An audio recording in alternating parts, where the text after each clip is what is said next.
As we meet together this evening, we ask for your presence to be with us as we do our best to make good decisions for Fairview. Please hear our prayers, answering according to your will. Amen. Thank you. Please stand for the pledge of allegiance. I pledge allegiance to the flag of the United States of America and to the republic which stands one nation under God, indivisible, with liberty and justice for all. Thank you. Okay, item number 4 on our agenda, is there any agenda changes? Okay, do I hear a motion to approve of the agenda? I move that we approve the agenda as. Is there a second? Any discussion? All those show up with the hand. Motion passes. Item number 5, approval of consent agenda. I'd like to have a motion to approve the consent agenda. I'll make a motion that we approve the consent agenda as presented. I hear a second. Any discussion? None heard, all in favor, show up with the hand. Motion passes. Okay, item 5H was on the consent agenda, just to reinforce for the members of the town council, we have a town retreat scheduled for January 25th, 2025. So we'll be coming out with more information the closer we get there. Anything you want to add to that? No, I just want to remind everybody, it is the 25th from 8 to 12. 25th is on a Saturday. And I think I've checked with all of you and you've got that in your schedule. So let me know if things change. It'll be a good meeting. We'll have a good meeting. And before going on, for those who haven't heard, and part of the people did hear that John's not here tonight because he, if you know or not, he injured his back and he had an MRI scheduled at 5. And so that's why he's currently dealing with that. So keep him in his thoughts and prayers as he goes through the process of getting that fixed, corrected, or whatever needs to be done. Any public comments? Okay, presentations. Item number 8, items of business. This time, Dave, would you like to address the town about their 23 to 24 town hall? Yes. I think John's just saying he's having an MRI tonight because he didn't want to listen to I'd rather listen to this. I would too. I would too. Thank you for the opportunity to audit the town Fairview and to be with you tonight. You've seen these financial statements before. I normally roadmap you through them, and I don't think we need to do that tonight. But I do want to point a few things out to you quickly. I know you have things you'd rather be doing probably. We are contracted with by you to audit the financial statements. We don't look at everything. It's just to make sure that in our opinion, they are materially correct. And that is what the opinion on our letterhead says. If you flip a few pages in, this is what's referred to as a clean opinion, which means in our opinion, your financial statements are materially correct. The section right behind that is just a quick summary that management provides, and it is comparative. The financial statements are just 1 year. But you can get a quick comparative summary if you look at the management's discussion and analysis.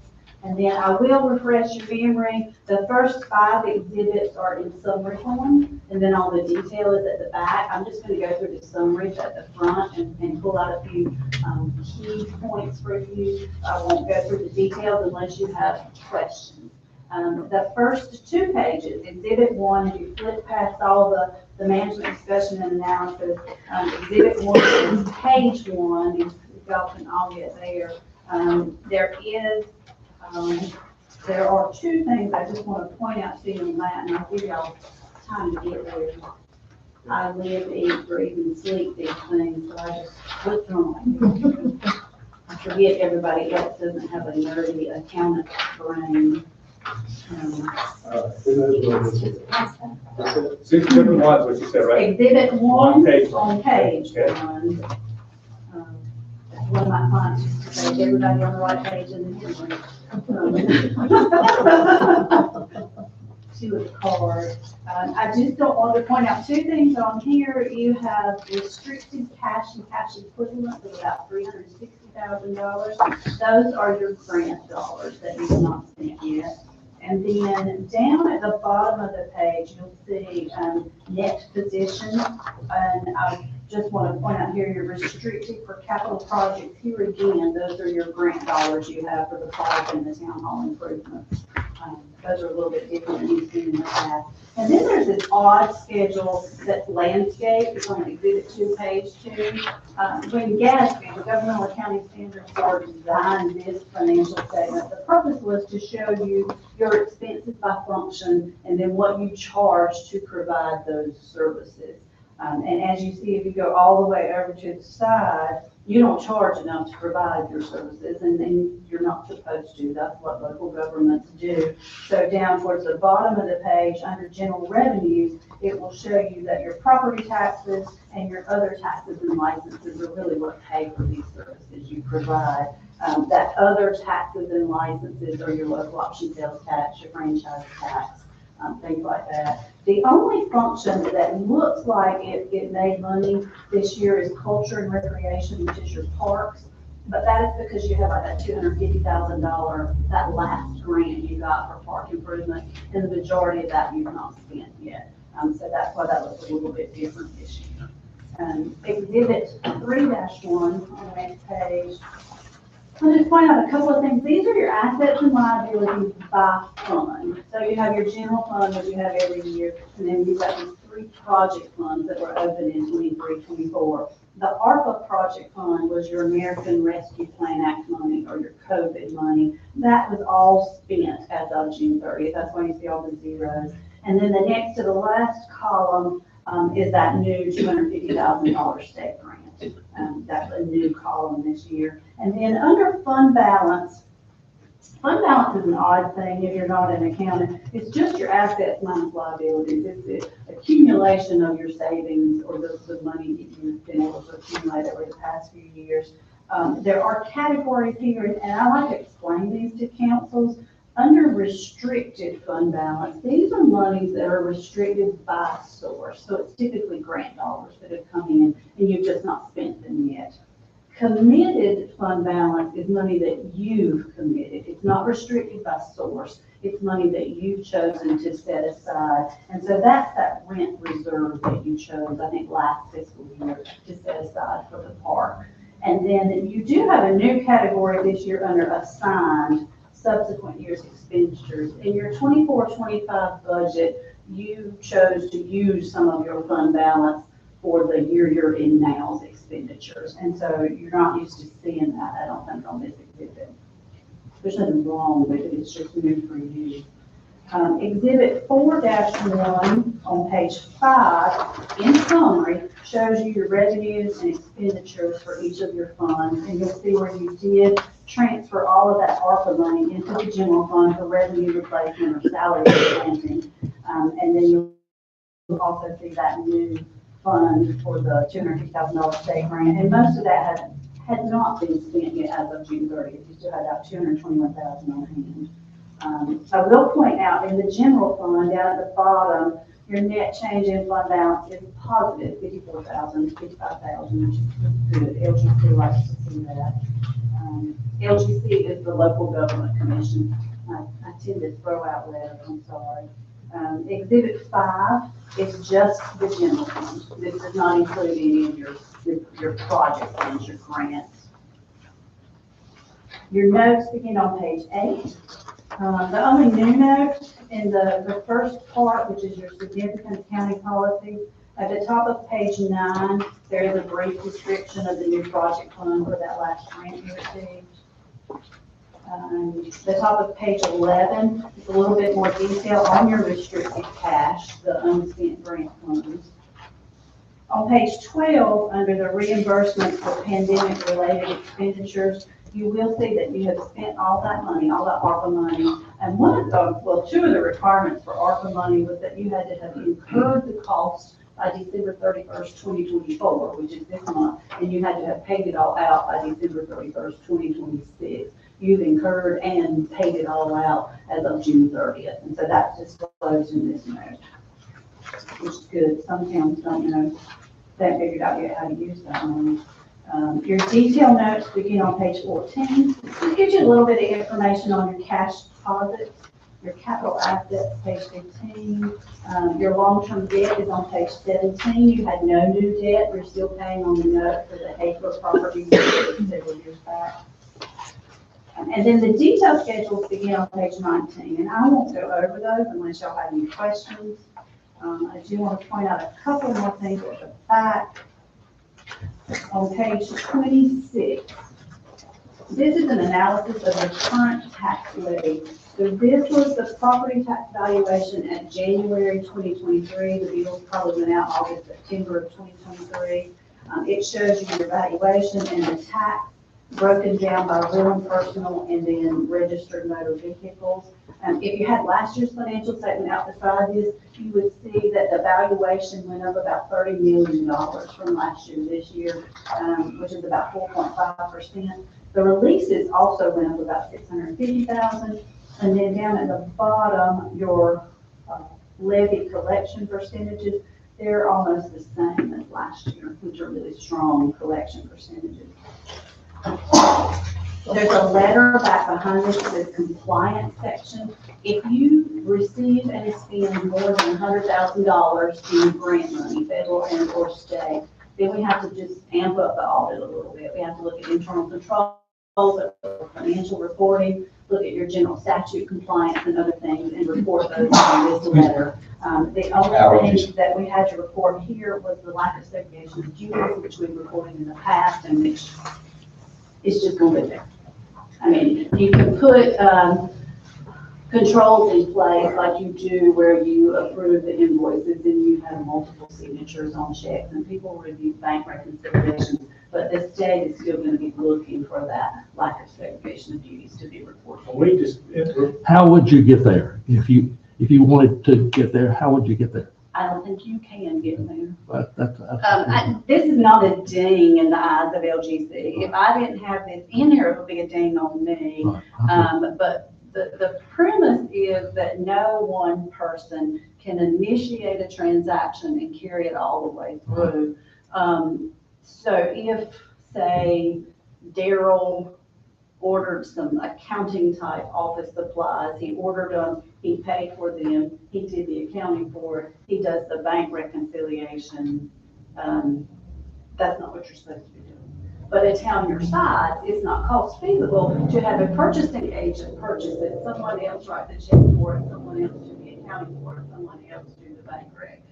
So you just put controls in place that are cost feasible for you, like approval of invoices, dual signatures, someone reviewing bank recs. You get monthly financial statements, I think, Yes. and you review those. So you would see things that were out of line, I think. Well, I think it was a good time for us to review that, and Teresa and I reviewed what we do for the council, and we came up with a couple of things we weren't doing that would add to the security, I think. And one was the invoices that we approve or have control of, we sign off on. And one other thing we did is decide not to take any cash. And that's a good idea. That's a good idea. You just have to look at risk areas, assess your risk in different areas, where you think there's a risk and what you think is an appropriate, cost-effective response to that identified risk. But it's probably still going to be in here Yes, I with understand. the size of your state. I haven't, even with that in place, it's still gonna be in there. Yeah. I've never seen an audit that wasn't. I have one. I didn't I know do. But typically in a smaller unit, it's going to be there, and if it weren't, then LGC would think this was not a good audit if we didn't report. So, the very last page of your financial statement is your grant schedule, or your schedule of expenditures of federal and state awards. Your federal dollars spent, or your ARPA money, or the coronavirus money, or the COVID money, you know, by so many different names. and this is last year, you'll see that on here, and then your skip money that was spent on the park and town hall. So that is all the financial statement. If you've got any questions on it, I'll address that. I'll do a couple of them.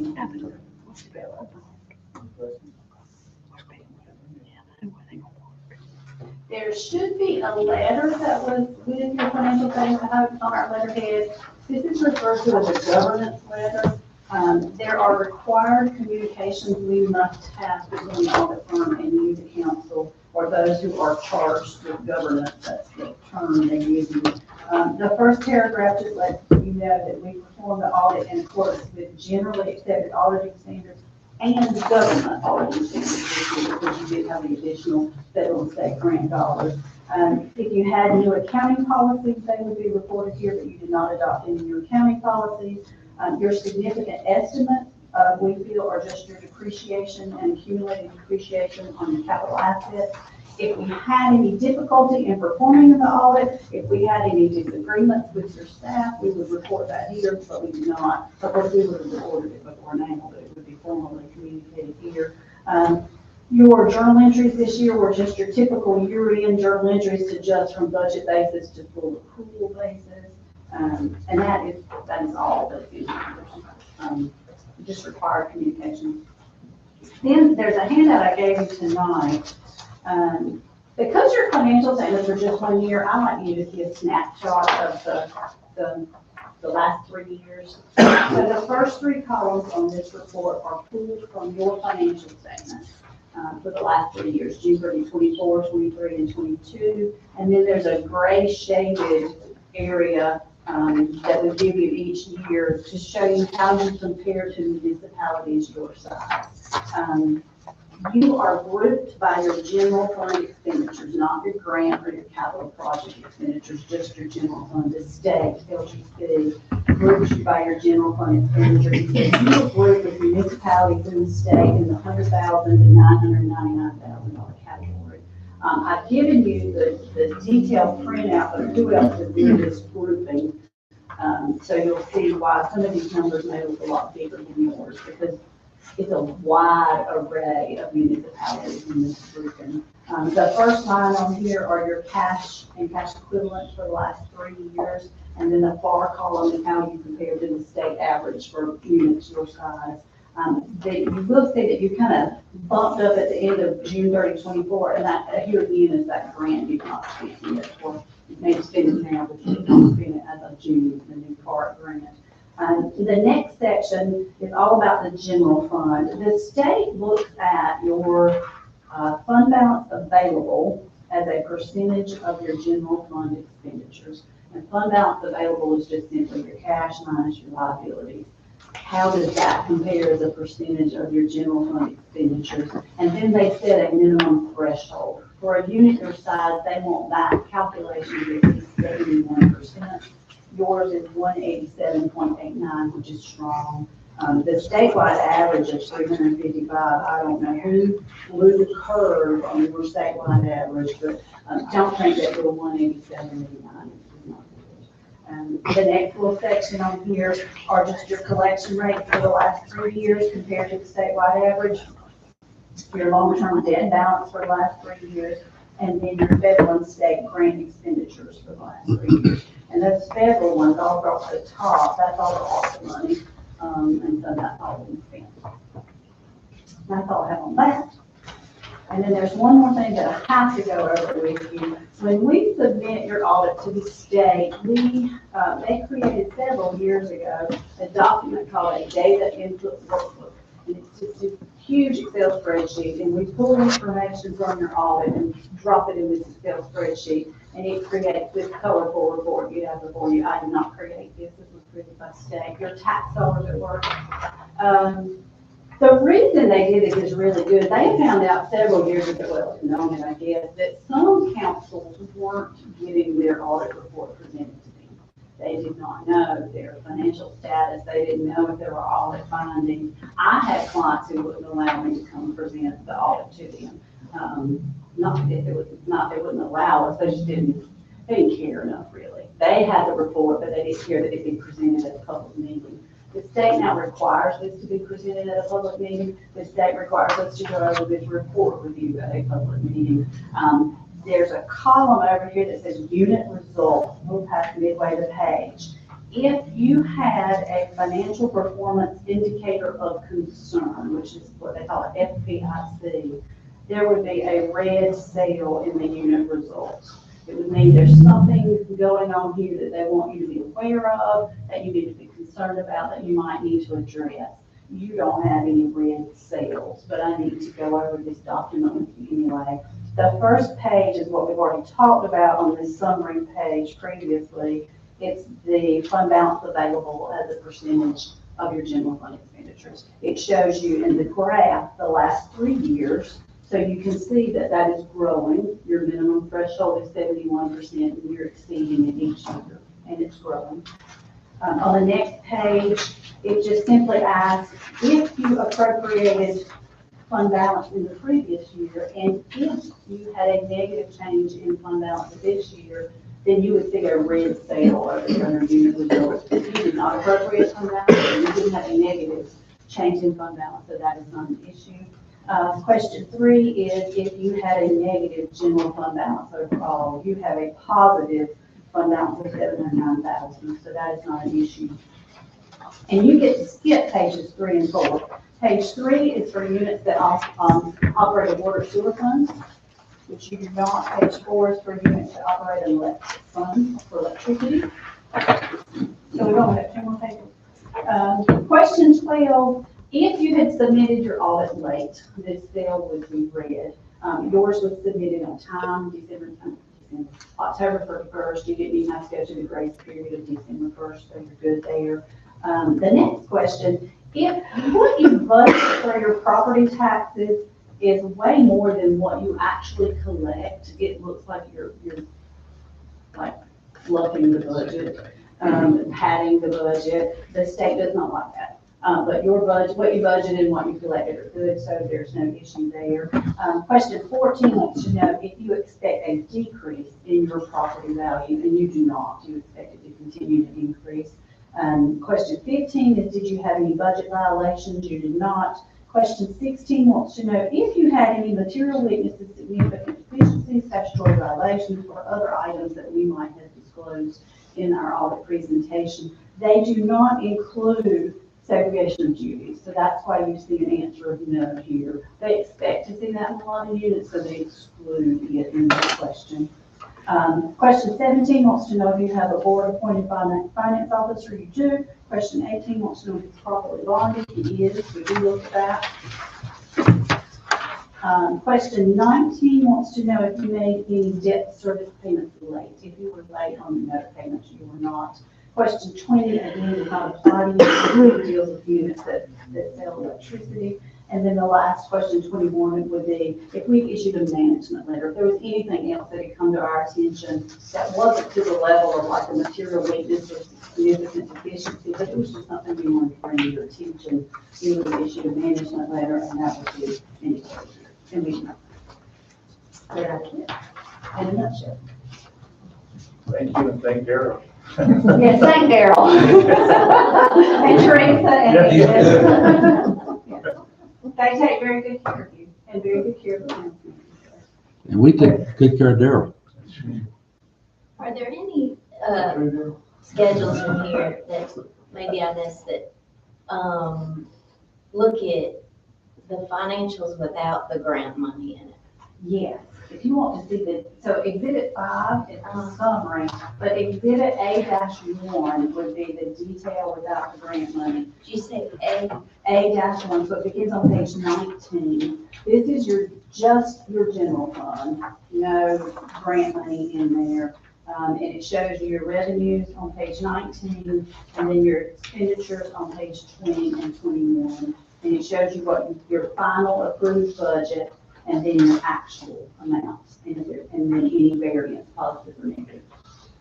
And that does not include your grants. Okay.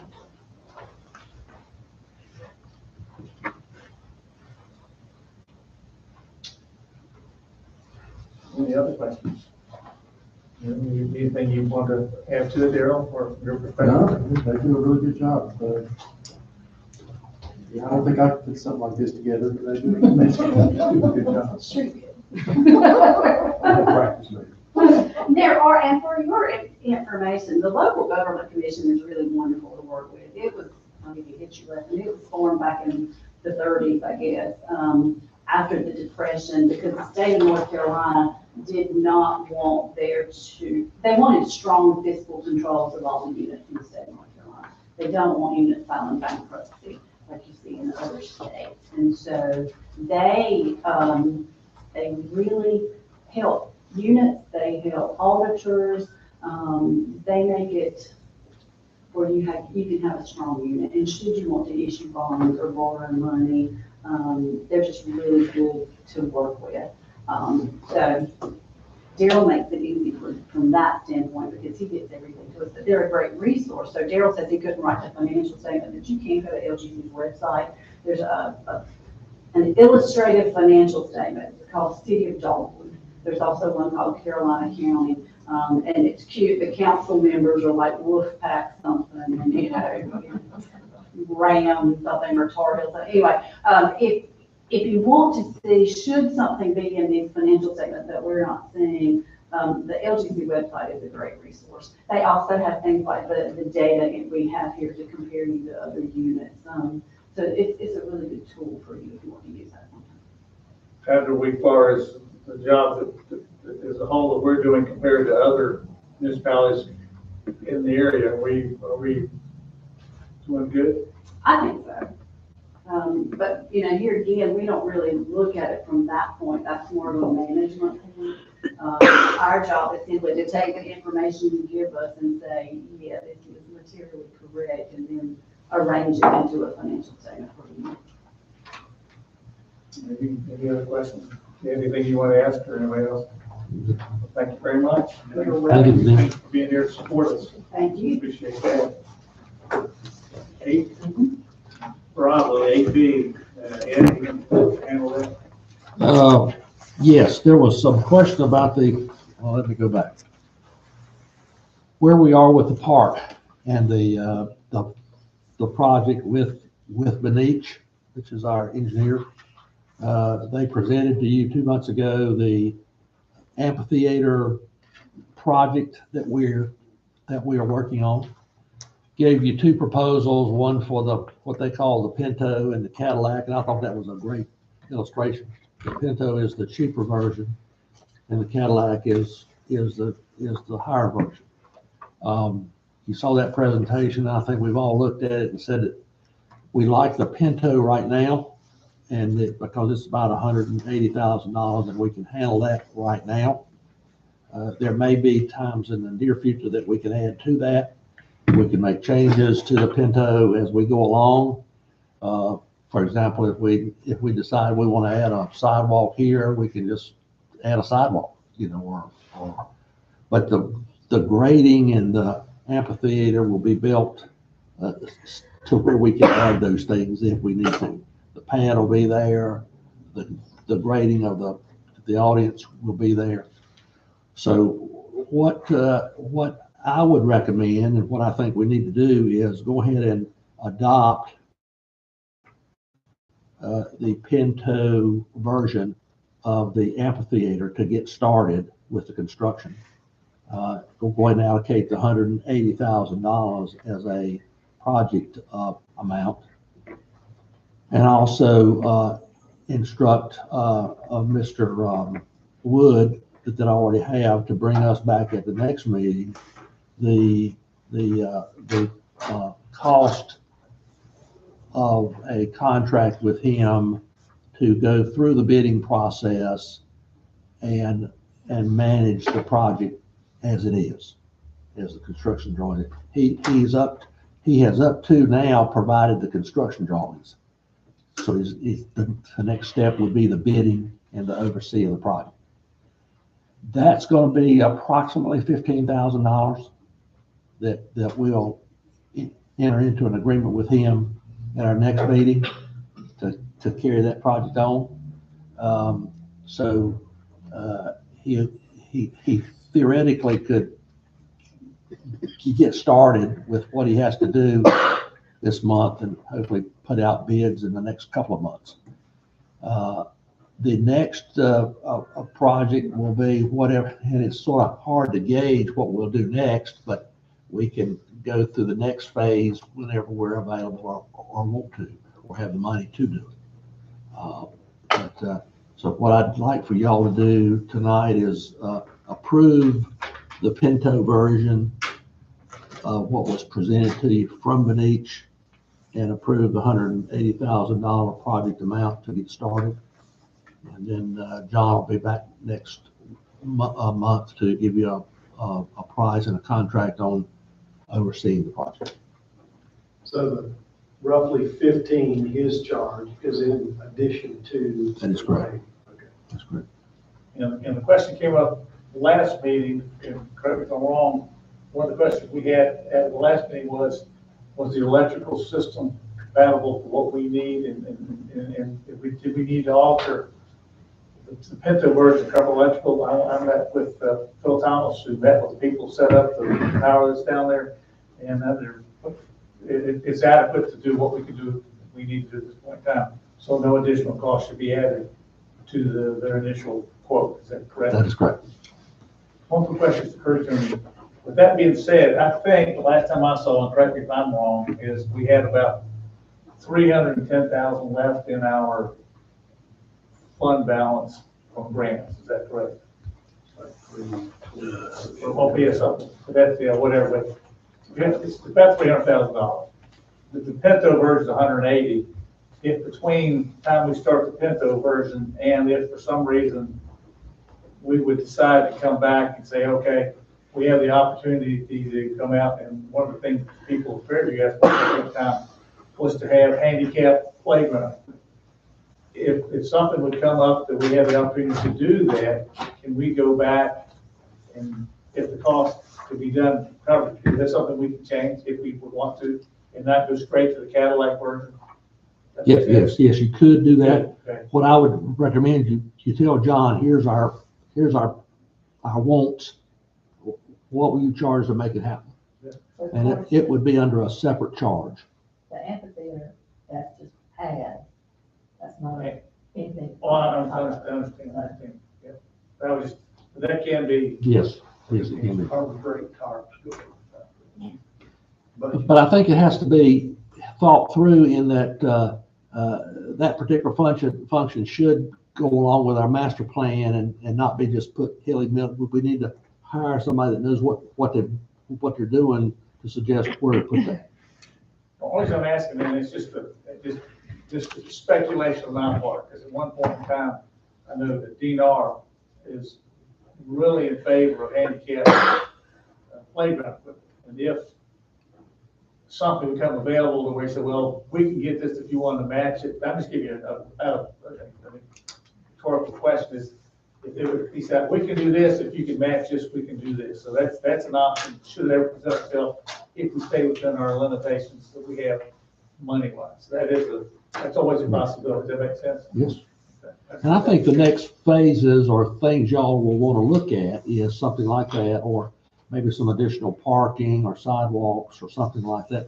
And also the amphitheater itself, the shell structure, and how that would look, and get a price for constructing it at some point. Well, At what point do we meet with the gentleman who said he would be willing to assist us with that? The shell. Is that coming forth? The shell. Yes. At a later date, we can start talking to him and maybe getting some prices and some estimates of what he can do. So do we have to we have to put that out to bid, or is that something we can just have a discussion with him to get an I idea? think we can have a This is what's discussion with gonna him.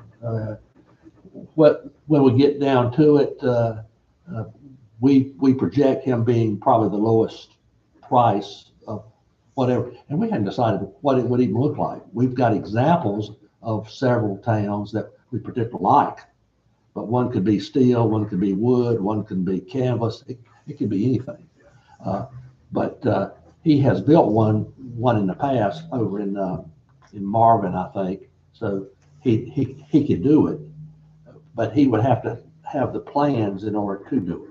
So, but each would still be involved in, okay, we've got to have construction plans to tell him what to do and evaluate how much it's gonna cost. Well, if, you know, in the, it would be a nice, this is wishful thinking, but if he wanted to come in and do it on his own, do we have to go through the process, say, okay, this is what we like, and he says, I'm more than happy to do this for the town of Fairview, can we do that? There is probably some mechanism where he donates time or materials or whatever, and we accept them. Okay, so there's always a possibility. We've just had that happen with a donation of a statue in the park. You know, we have had that. Well, I guess at this point in time, then, do I hear a motion to approve the amphitheater site improvement budget that was presented by Vanessa with the Pinto, like the Pinto version of the next step in our part process? We know that exact amount that he presented to us, I don't have it in front of me. 180, 161, 98. 180, 161, 98. 98. On page one.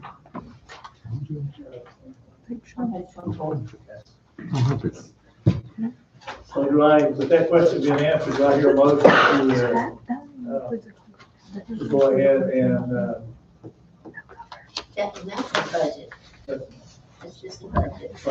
They can come in over, they can come in under, hopefully under, but that's just a budget.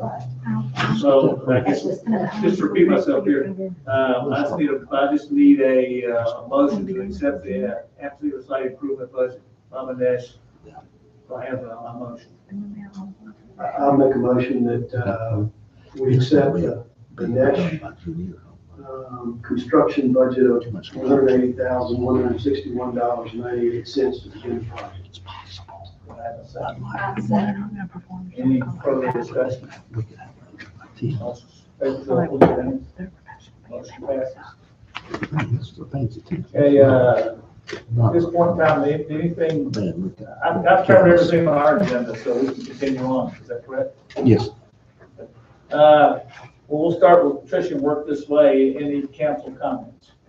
Did they approve that motion? I wanted to announce the light contest winners. We had I think a good competition this year. We ended up with 2 honorable mentions. One going to Mike and Kendra Cordino. Another going to Elizabeth Medlin and her daughter Jordan. We had a 3rd place going to, I think it's Timon and Stephanie Young. 2nd place went to Terry Williams. 1st place went to Mike and Pam Allen. They've all been notified, and I'm working with Clay Helms to get yard signs done.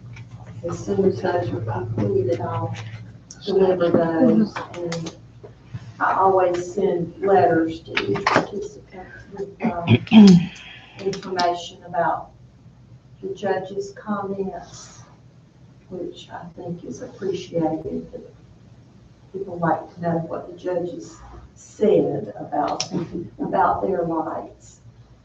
So I'm happy to report that judging has already taken place. Karen? I just wanted to thank you for jumping on the garbage pickup at the intersection down there. Well, you got it started. You got the ball started. And just to Carrie called in, and rightfully so, is if you notice there at 218 and 601, I don't know where it came from, and all the white stuff hanging in the trees. I thought it was part of the Halloween stuff, but then I think I it was a realized truck. it was just trash. Yeah, truck. Somebody, it's like, maybe from a chicken house or something, that white plastic. I Could don't know be. if it's long sheets of white plastic wrapped up in the trees. So with that being said, we appreciate the comment. Anytime anybody sees something, but the whole thing, see something, say something. If those that aren't aware of it, Mike Starnes, who's helping us out in the park, you see, if everybody, the whole Moorefield knows what he's done on 218, 601 on the other side. Always out there.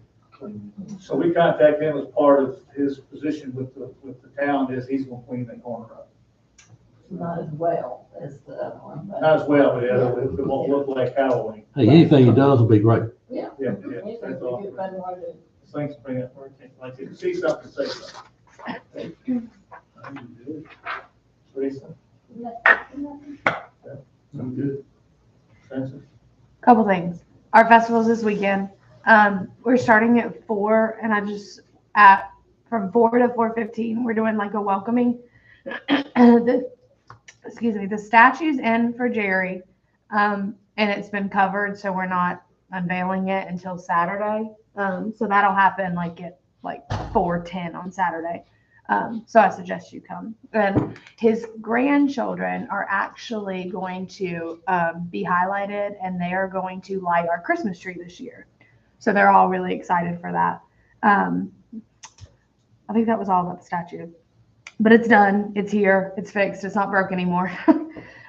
John was going to take charge of that, but he hurt his back, so he hasn't really been able to participate with that. But I think that's pretty much it. Retreat, 25th of January, something I'm gonna be working on until then, so. I thought of something Sure. that I forgot. I don't know if any of you have been down 218 at night, and somebody will have to help me with the name of that landscaping. Pure green. Pure green. It's just phenomenal. They wanted to sign up for the light contest, but they said they thought it was unfair because they're a business. Yes, she came in and talked. Well, Uh-huh. Lit up there. oh, you will have to go by it if you haven't seen it, but last night, and I noticed again, some of their lights seem to have gone out. But it's just a phenomenal display, and I would like to maybe work with you, Teresa. Somehow we need to spotlight them and draw attention. We asked them, they decorated their excavator with Christmas lights, and we asked them to bring that to the park at the festival, so they might be doing that. They went all out. They really did.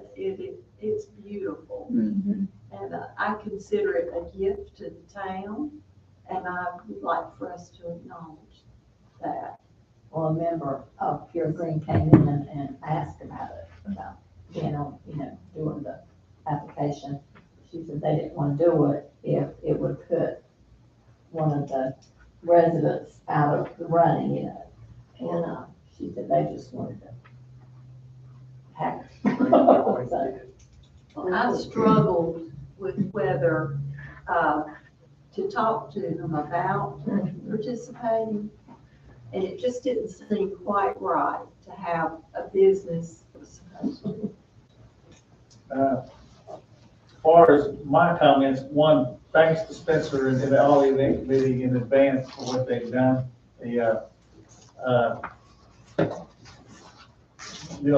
Like in the past, we've had some really nice weather, we've had some really bad weather. The forecast, I think the temperatures are going to be a little bit cooler than it has in the last 2 days, but rain's not forecast, so that should be a draw, I think. And also, the problem we may be faced with, which is, I guess, it's a good thing, but it could be a bad thing, is, I've heard numbers, that may far exceed anything we've ever had, so we may be faced with parking issues and all that stuff, but that's something that we have no control over, other than try to control what we're given and do our best to do that, and be as nice and polite to anybody that has complaints, that we're doing the best we can. Thanks for being here, and thanks to our committee. Out a little bit. Yeah. After tonight and tomorrow. But other than that, I think it's look forward to it. I think it'll be, we got 38 We got the most vendors for people. No, now we have about 40. It was 40 something. I don't remember, low 40. But we're selling food this year because that was some of our biggest complaints was people were going during supper time and wanting something to eat. So we did open that up this year, but it's still the same concept where we're not selling. We're having a lot of businesses just advertising, wanting, to give to children. So So I think that's a good thing. So it's, once again, it's 4:07 on Saturday, and we got this looks good. And thanks, the information that's been presented to the local people on Facebook, I think that'll make a big difference, seeing what's going to happen. And remember, we're not married, we're going to be a lot of hot chocolate. Good things gonna be told. Good things gonna be told. So, that being said, thanks once again for all you, I wish everyone a Merry Christmas, and I think we've had a great year. We're doing what we should be doing, looking after the residents of Fairview, and it's obvious from the number of people that want to get into Fairview that we're doing what's right. And someday maybe we can accommodate those people until we get sewer or water. That's just something we can't live with, and we have to make them envious because we do live here and what we do. So that being said, do I hear a motion to adjourn? I hate bringing this up, but normally we do Christmas bonuses. I think Teresa's gonna mention it, she forgot it. Whatever you did last year, at 20%. Well, just refresh our memory. I cannot wait a week or so. Remember that? 2 weeks. Yeah. Yeah. Last year, I remember. It's 250 if I'm not mistaken, grossed up. So it would be 267 or 70 or something like that. Grossed up for the social security. That's per person. Yeah, do you remember, is that 250 is what I would call it, but I don't know if that's. it was under 200. I don't remember. Danielle puts in a position, we can't say no because the number she gave us, that would be hypocritical, I think. So do I hear a motion as to what we would like to do and for this year for bonuses? You just put 267 would make. Would net 250, yeah. 250 grossed up is what we could say. So, do I hear well, I would ask for a motion that we do a Christmas bonus. I'd be glad to make a motion to provide a Christmas bonus. And let's hold it right there. Do you have a second? Oh, also, Okay, now under the discussion, what would you like that to be? I think net 250. Gross? So Would you net down to 250? it would be the net 250. So Okay. it would be grossed up would be whatever that tax would be. And then also who it covers, I mean, Who has it covered in the past? would it cover Tanya, would it cover Michael? That's what I don't know, we've got those two, we do give Jerry his when he was at Park. But I don't know about Tony. We don't have money, you can have mine. He has a lot. Yeah, I think we should too. So the four of us plus Michael and Tanya. Okay. Everybody comfortable with that? We got a motion, we got a second, we've got discussion that's been worked through. Do I hear everybody in favor, show put your hand? Motion passes. Thank you. Thank you. Thank you for what you Thank did. With that being said, do I hear a motion for adjournment? I know you. Second, third, all You in favor, good. so- Meeting adjourned. Merry Christmas, everyone. Thank you. Merry Christmas. You need